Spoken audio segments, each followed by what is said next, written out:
Once again, the blessed in Christ, we love them to each one of you. No matter who we are, we possess the freedom to say yes or no to God, and the ability to repent and change the direction of our lives. One way or another, we are responsible for our conduct and accountable for our behavior. One day, we will stand before the judgment seat of God, answerable for our goodness and failings. The good news is that, with the help of God's grace, we can change the direction of our lives for the better. The very attitudes of the two sons give us cause to think carefully, because whether we like it or not, there is a mixture of both personalities in our makeup. Some of us can say that when the Lord is ready and eager to answer, "Here I am, Lord, I come to do your holy will." The gospel, dear friends, is telling us that actions speak louder than words. If regular Sunday church going is not accompanied by upright Christian living, what we profess to believe has no value and amounts to no more than lip service or idle promises, which are worthless. We are uttering words, but not changing our lives and heart.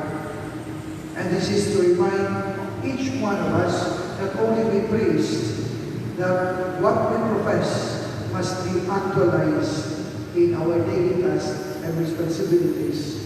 What's the use of preaching about social justice kung ako sa kapare, wala po nag-atal o minimum wage sa mga trabahante sa parokya, di ba?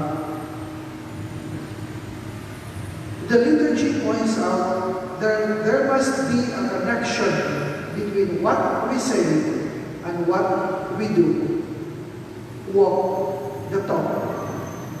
Jesus criticized the religious leaders of his day because they shirked their responsibility and only thought that they wanted to do God's will.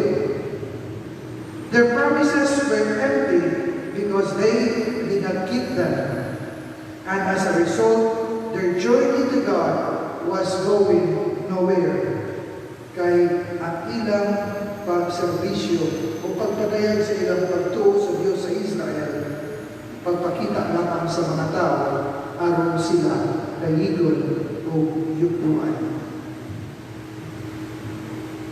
In a ringing denunciation, Christ stated that their observance of the law was an outward show, and that there was more honesty and greater readiness to accept the call for repentance among the outcasts.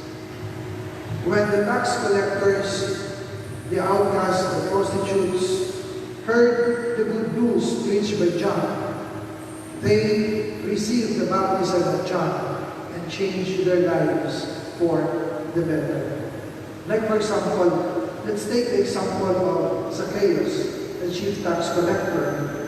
And during the time of Christ, he wanted to see Christ, but being a small of stature, was unable to do so.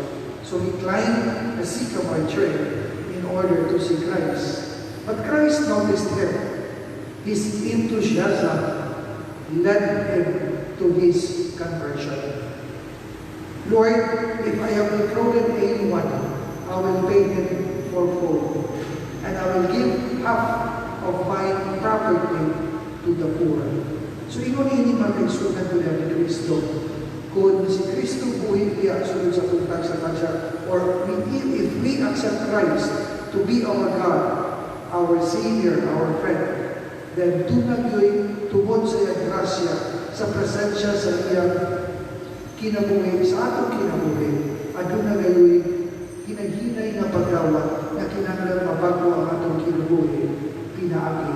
from Kristo.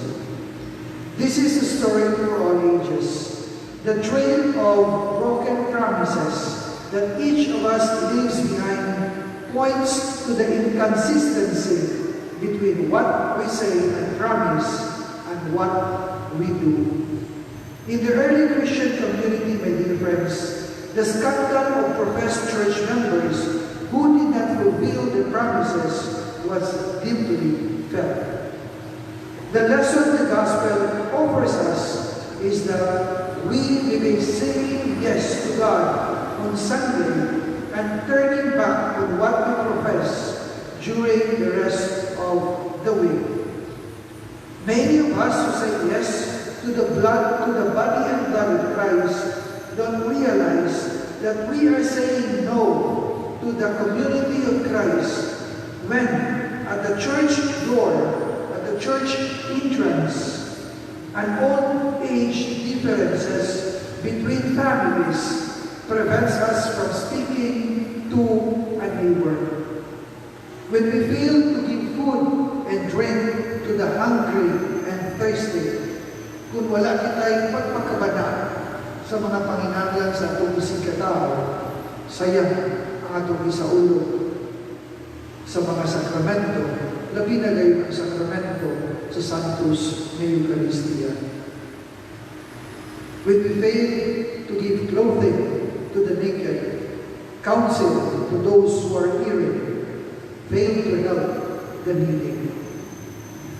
Newly married couples have no problems saying yes on the wedding day, but find it increasingly difficult to keep their promises through the ups and downs of married life.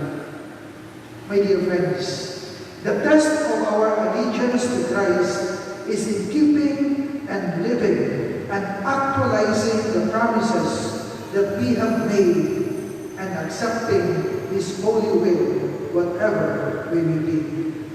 We all know that it is very difficult to live our lives in accordance to God's holy will. It is very difficult to emulate the life of Christ, a life of humility, a life of total surrender and abandonment of oneself to the will of the Father. But with God's graces, yes, we can. We can place God above all. Second, our brothers and sisters, and the last, ourselves.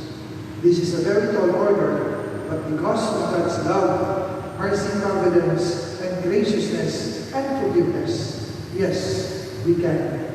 We can place God numero uno sa atong kinabuhi, ikadua ang atong isikatawa, ug ang katapusan ang atong kaugalingon. May God bless us all, and God have mercy on us.